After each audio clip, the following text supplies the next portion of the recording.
So hello guys and welcome back to my YouTube channel. Next day అయితే మేము అమ్మవారికి బియ్యం పోసామన్నమాట. సో మా వాళ్ళు కొత్తింటికి వెళ్ళాక అమ్మవారికి బియ్యం పోస్తామని మొక్కుకోరనమాట. అందుకే నెక్స్ట్ రోజే ఈ ప్రోగ్రాం పెట్టుకున్నాం.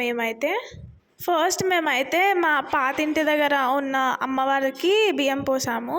అందరు లైన్ వైజ్గా జల్దీ బియ్యం పోసేసారనమాట. ముందే లేట్ అయిపోయింది ఆ రోజు.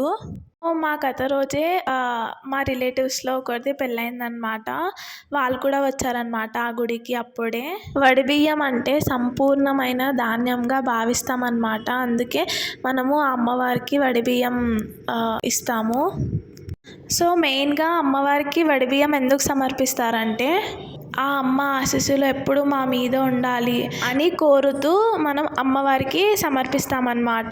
వడిబియ్యంలో పసుపు కుంకుమ కలిపి అమ్మవారికి అర్పించడం శుభ సూచకంగా భావిస్తాం.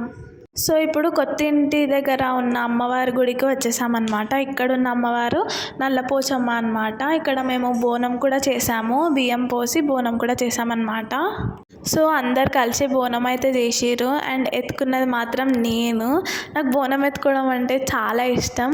అది ఒక డిఫరెంట్ ఫీలింగ్. బోనం ఎత్తుకోవడం అంటే మంచిగా ట్రెడిషనల్గా తయారయ్యి మంచిగా బోనం ఎత్తుకొని నిండుగా అనిపిస్తుంది నాకైతే. సో ఈ బోనం స్పెషాలిటీ ఏంటంటే మనం చేసిన నైవేద్యం బోనంలో పెట్టుకొని అమ్మవారికి సమర్పిస్తామన్నమాట. ఆ నైవేద్యం ఏంటంటే అన్నం, పచ్చిపులుసు, ఆకుకూర, పెరుగు, బెల్లం ఈ 5 కలిపి పెడతారనమాట బోనంలో. అండ్ నేనైతే స్పెషల్గా బోనం ఎత్తుకోవాలని శారీ కట్టుకున్నానమాట. సో ఇక్కడ నల్లపోచమ్మ అమ్మవారికి కూడా బోనం చేసి బియ్యం పోసామన్నమాట. బోనం అనేది అమ్మవారికి కృతజ్ఞతగా సమర్పించే నైవేద్యంగా భావిస్తాం. సో ఇలా మేము గుడిలలో వడి బియ్యం ఇంకా బోనం సమర్పించామన్నమాట. సక్సెస్ఫుల్గా అయిపోయింది.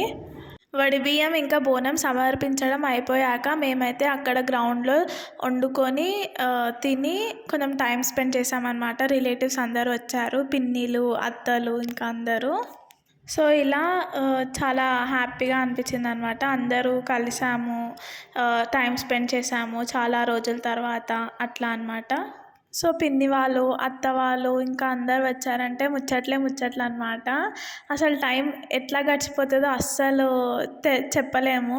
సో అందరిది మొక్కడము, ఇంకా వడి బియ్యం పోయటము, బోనం సమర్పించడము ఇవన్నీ అయిపోయాక హారతి ఇచ్చారనమాట. హారతి తీసుకొని అందరం మొక్కుకున్నాము మంచిగా ఉండాలి అందరూ ఎప్పుడు అని. సో ఇలా అందరము గ్రౌండ్లో ఒక టెంట్ వేసుకొని మంచిగా కూర్చొని ముచ్చట్లు పెట్టుకుంటూ మంచిగా ఎంజాయ్ చేసామన్నమాట. మేము స్పెషల్ ఐటమ్స్ ఏమేమి పెట్టామంటే rice, bagara and white rice and mutton, chicken, sambar, పెరుగు అండ్ ఆలు మిక్స్డ్ కర్రీ అనమాట. ఇవి పెట్టామన్నమాట.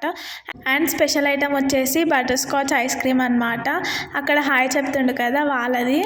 ఐస్ క్రీమ్ అయితే సూపర్ టేస్ట్ ఉండే. నేనైతే చాలానే కప్స్ తినేసాను ice cream. So if you like this video please like, share and subscribe.